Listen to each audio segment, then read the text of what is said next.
Hi, I'm Dave Atkinson, and welcome to Life on the Straight. Please take a moment to listen to the song My Caregiver.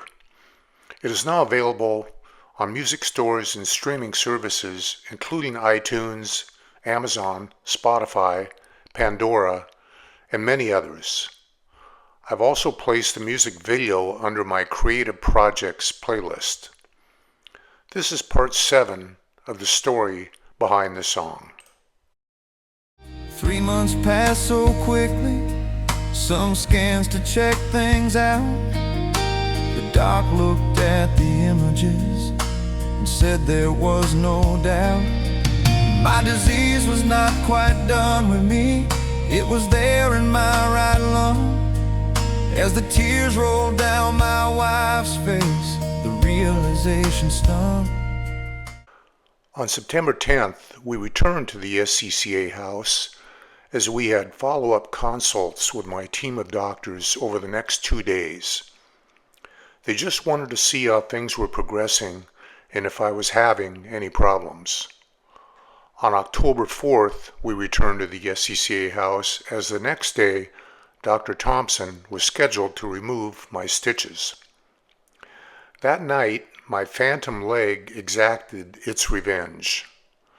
I got up in the wee hours of the morning to use the bathroom, and I instinctively put all of my weight on the leg that I felt like it was still there, but no longer was.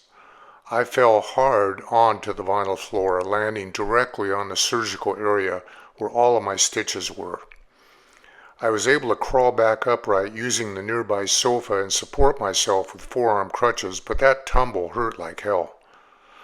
I would have to be more careful going forward.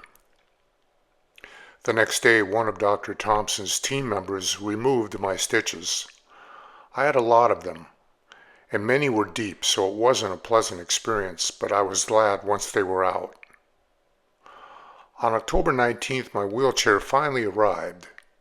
It was nice to have, but it brought us back to 2017 when we were thinking of remodeling our home. The house just wasn't built to accommodate a wheelchair. The floor was uneven, the thresholds to the front and back decks were steep and hard to maneuver a chair over, and the doorways were too narrow. The chair would fit through our doorways but would scrape both sides doing so. On the 24th, something entirely unexpected happened to our lives. In March of 2017, our little cat Buzzy passed away from cancer. He had traveled with us on our journey throughout the country, and his passing left a giant hole in our hearts.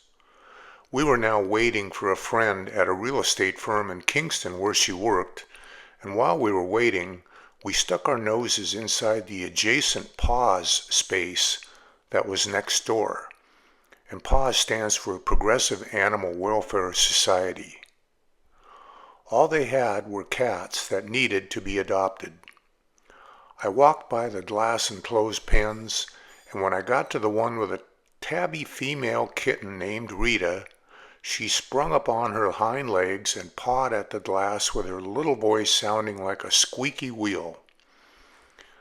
I looked at her and told her, "You're coming home with us."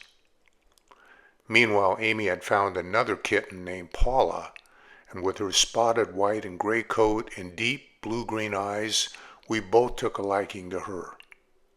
The woman in charge placed Rita in with Paula, and they immediately started playing with each other. We ended up taking them both home with us, and we renamed Paula to Lucy, but we kept the name Rita. It didn't take them any time at all to warm up to us and to each other. Rita would jump up in my easy chair and plop down in a space that used to be my left leg while draping her little paws over my right leg. It was soon late November and time for my 3-month checkup, which included CT scans of my chest and torso. The scans were performed around noon on the 28th, and we would meet with my oncologist, Dr. Wagner, later that afternoon. Because of the late hour, we would spend the night at the SCCA House and return home the next day. Dr. Wagner entered the exam room and didn't waste any time breaking the news. I had two small side-by-side tumors in my right lung. We both looked at the scans and it just looked like two tiny white dots. Can you get a biopsy to be sure? No, the tumors are too small. Are you absolutely sure that they are sarcoma tumors? Yes, he had been doing this for a long time and he knows a tumor when he sees it in a scan. This time there would not be a choice between immunotherapy and chemo. It would be chemo. Not the same super strong chemo that they originally pitched to me when my leg was still attached, but bad nevertheless. In fact, the cocktail of choice would be a drug that ravaged the patient's heart muscle. I would need to have an echo test done of my heart, which was performed using ultrasound.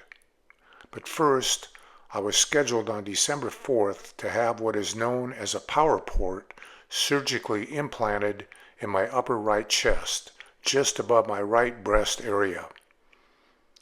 Earlier in the hospital, a nurse inserted a PICC line, which is like a super IV line. Well, a power port is like a super PICC line.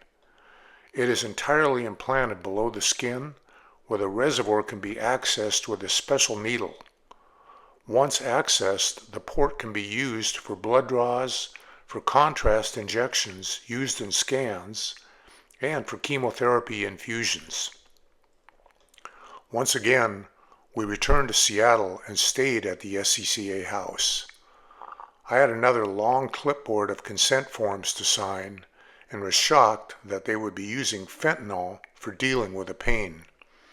The power port has a curved catheter line coming up and then heading back down, terminating in the superior vena cava next to the heart. You can feel the catheter line through the skin where your neck joins with your torso. 2 days later, when we were back home, we drove to our local clinic in Sequim and had the echo test performed. To do the test properly, the patient needs to roll up on their left side. Well, that was the side of my surgery and it was still quite tender. The ultrasound tech allowed me to lay on my back, but she said that she would have to press down harder than usual to get the images. This turned out to be a big mistake, but in a perverse way, it worked to my favor.